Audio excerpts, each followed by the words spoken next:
ও হিন্দু কি মুসলমান একে আল্লাহর ফরমান মোর মনত ভেদ ভাব নাই ও আল্লাহ কোন রসুল কোন না জানিলি ইমান কি নামাজ তয় নুবুজিলি ও বিসমিল্লাহ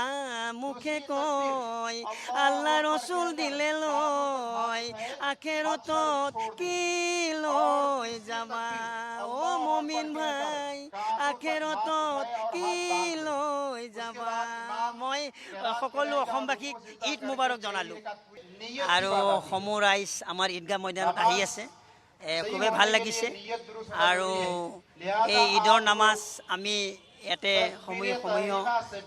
নামাজ আৰম্ভ হ'ব আৰু আমি বিশ্বৰ কাৰণে দোৱা কৰিম সকলো যেন হিন্দু মুছলিম আমি মিলিজুলি থাকিব পাৰোঁ সেইটোৰ কাৰণে মানে আজি দোৱা এটাও হ'ব বিশ্বৰ কাৰণে আৰু সকলোৱে আমাক সহযোগ কৰিছে আৰক্ষী বাহিনীয়ে হওক আমাৰ সাংবাদিকসকলে হওক সকলোৱে ইয়াত আহিছে আৰু আমাৰ খুবেই ভাল লাগিছে আজি আমাৰ কুৰবানীও আমাৰ নামাজ পঢ়ি আমি সকলোৱে কুৰবানী কৰিম এইবাৰ কুৰবানীক লৈ কিছু বিতৰ্কৰ কথা সৃষ্টি হৈছিল আপোনালোকে কেনেধৰণে চাইছে গোটেই দিশটো সেইটো একো নাই দেশৰ ৰজাই যিটো কথা ক'ব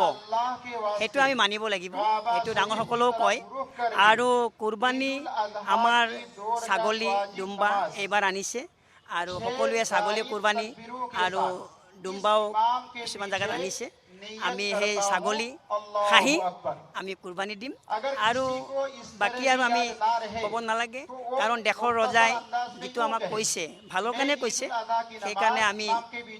এইবাৰ আমি খাহী ছাগলী জাগাই সকলো জাগাতে হেৰি কৰিছে আমাৰ বিশেষকৈ মাছখোৱা অঞ্চলত আমাৰ সকলো ঘৰতে ছাগলী আনিছে ভাল লগা এটা পৰিৱেশ বৃদ্ধৰ পৰা একদম কনিষ্ঠজনলৈকে ইয়াত আহিছে প্ৰত্যেকটো প্ৰজন্মৰ লোক ইয়াত আহি উপস্থিত হৈছে একেলগে ইয়াত নামাজ আদায় কৰিব এই পৰিৱেশটো সন্দৰ্ভত আপুনি পৰিৱেশটো আজি ভালেই আৰু ইয়াতে মানে আমাৰ হিন্দু মানুহ আহিছে ইয়াত মানে আমাক পানী দিছে আৰু খুবেই ভাল লাগিছে আমাৰ ইয়াতে কোনো আমাৰ একতা আছে ইয়াত সেইকাৰণে খুবেই ভাল সেইকাৰণে মই জিকিৰো সৰুতে কওঁ নহয় অ হিন্দু কি মুছলমান একে আল্লাহৰ ফৰমান মোৰ মনত ভেদ ভাব নাই